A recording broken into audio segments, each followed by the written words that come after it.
Bom dia!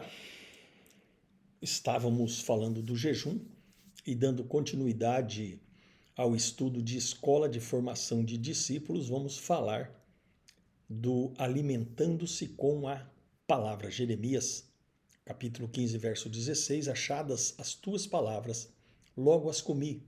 As tuas palavras me foram gozo e alegria para o coração. Quão especial é a palavra do Senhor, ela é diferente de qualquer palavra que conhecemos. A palavra do Senhor tem poder criador e vivificador. Foi por meio dela que ele criou o universo e criou o homem. Na verdade, Jesus é a própria palavra, é o verbo de Deus, que no grego é o logos de Deus, a palavra de Deus. E a palavra de Deus é alimento para nós. Jesus é a própria palavra.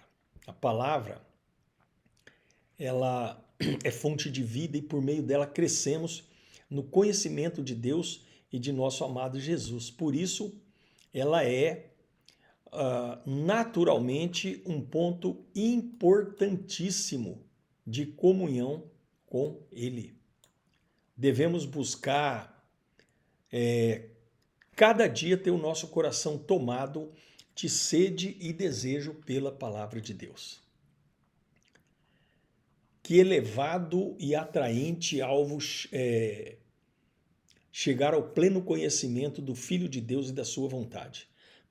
Isso se dá naturalmente só pela palavra. A chave está nas Sagradas Escrituras. O Senhor, ele deseja revelar-se. Espera que o busquemos de todo o coração. Mas isso demanda disposição, diligência e sacrifício. O que a palavra do Senhor produz em nós? Hebreus 4,12, porque a palavra de Deus é viva e eficaz, é mais cortante do que qualquer espada de dois gumes, penetra até o ponto de dividir alma e espírito juntas e medulas, e é apta para discernir os pensamentos e propósito do coração. A palavra de Deus é diferente da palavra do homem. A nossa palavra não produz nada. Aliás, às vezes produz confusão. Mas a palavra de Deus é poderosa e produz vida em nós. A palavra de Deus, ela alimenta.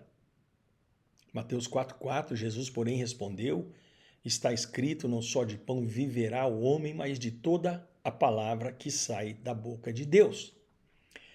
A palavra de Deus é diferente de qualquer outra palavra, ela é poderosa e produz vida. Nós estamos reiteradamente falando disso. A palavra de Deus vivifica e regenera. Salmos 119, verso 50, o que me consola na minha angústia é isto, que a tua palavra me vivifica. 1 Pedro 1, versículo 23, pois fostes regenerados, não de semente corruptível, mas de incorruptível, mediante a palavra de Deus, a qual vive e é permanente. A palavra de Deus, ela produz fé. Romanos 10, verso 17, é um versículo bastante conhecido nosso, e assim a fé vem pelo ouvir, e o ouvir pela palavra de Cristo. A palavra de Deus, ela consola e dá paz. Romanos 15, verso 4, pois tudo quanto outrora foi escrito, para o nosso ensino foi escrito, a fim de que pela paciência e pela consolação das Escrituras tenhamos esperança. Salmos 119, versículo 165, grande paz tem os que amam a tua lei, para eles não há tropeço. A palavra de Deus guia. Salmos 119, 105. Lâmpada para os meus pés é a tua palavra e luz para os meus caminhos. A palavra de Deus guarda de pecar. Salmos 119, 11. Guarda no coração as tuas palavras para não pecar contra ti. A palavra de Deus santifica, como diz João 17, 17. Santifica-os na verdade, a tua palavra é a verdade. Qual o nosso coração diante da palavra de Deus? 1 Pedro 2, verso 2, desejai ardentemente como crianças recém-nascidas o genuíno leite espiritual para que por ele vos seja dado crescimento para a salvação. A palavra de Deus, quanto ao nosso coração deve ter um amor supremo, Salmo 119, 48, para os teus mandamentos que amo, levantarei as minhas mãos e meditarei nos teus decretos.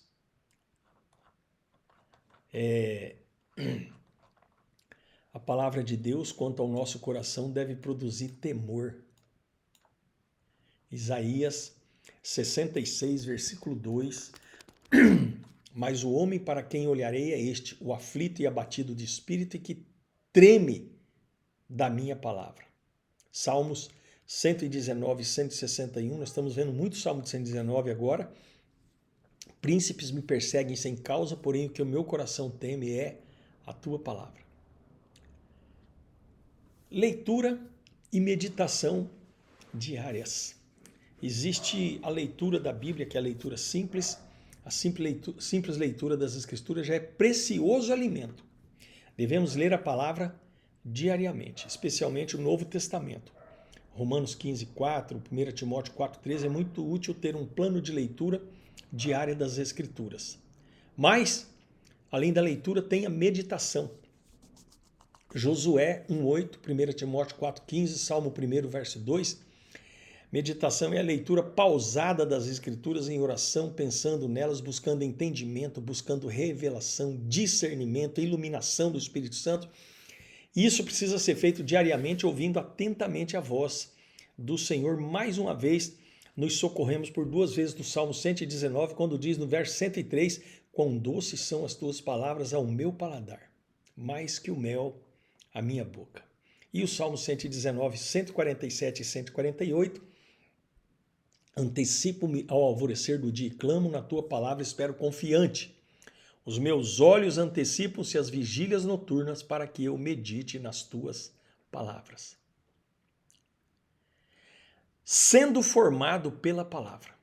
Colossenses 3,16, habite ricamente em vós a palavra de Cristo, instruí-vos e aconselhai-vos mutuamente em toda sabedoria, louvando a Deus com salmos, hinos e cânticos espirituais com gratidão em vosso coração. A palavra de Deus não é somente um poderoso alimento e fonte de consolo, ela também é um fundamental recurso para a formação de um discípulo. Além da leitura e meditação diárias da palavra, o discípulo necessita de um plano de estudo para a sua formação pessoal. O alvo de um discípulo e a palavra de Deus. Todo discípulo tem um alvo: chegar a ser homem perfeito à medida da estatura da plenitude de Cristo. Efésios 4,13. E a palavra de Deus é um dos principais recursos para avançar em direção a esse alvo. A palavra de Deus é um dos principais recursos para formar nossa vida, para formar o nosso estilo de vida. Colossenses 1:28, o qual nós anunciamos, advertindo a todo homem, ensinando a todo homem toda a sabedoria, a fim de que apresentemos todo homem perfeito em Cristo. Aí ele diz, jamais deixando de vos anunciar coisa alguma proveitosa e de vô-las ensinar publicamente também de casa em casa.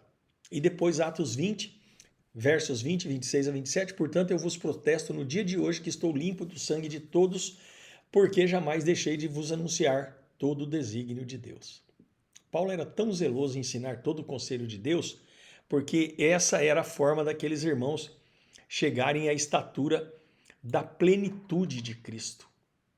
O conselho de Deus é o seguinte: toda escritura é inspirada por Deus e proveitosa para a nossa edificação, mas devemos ter a clareza de quais são os ensinos essenciais para a formação de um discípulo para não ficarmos perdidos.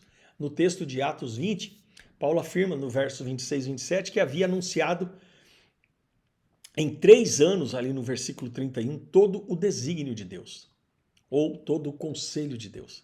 Certamente, isso que Paulo chamou de conselho de Deus era um pacote definido e claro com tudo aquilo do ensino de Jesus e dos apóstolos que era essencial e fundamental para a formação daqueles discípulos. Amém? Amanhã, se Deus quiser, continuaremos falando disso e o nosso tema será edificando com alvos. Edificando com alvos. Amém? Que o Senhor nos abençoe e que tenhamos um dia de excelência para que possamos em tudo glorificar aquele que era, que é e que será. Que o Senhor derrame bênção sem medida e paz dentro dos muros de Jerusalém, paz na nossa cidade. Senhor, nós clamamos pela paz da nossa cidade. Tira os homicídios, os feminicídios, os abusos, o roubo, a corrupção, Senhor. Derrama a tua paz na nossa cidade em nome de Jesus Cristo Nazareno. O pão nosso de cada dia nos dai hoje, Senhor. Ajuda-nos, dá-nos o pão e a semente para que sejamos despenseiros fiéis do Senhor e que nossos filhos continuem sendo representantes de Cristo na terra, abençoados, cheios da tua bênção e abençoadores em nome de Jesus. Bom dia e até amanhã, se Deus quiser, em nome de Jesus.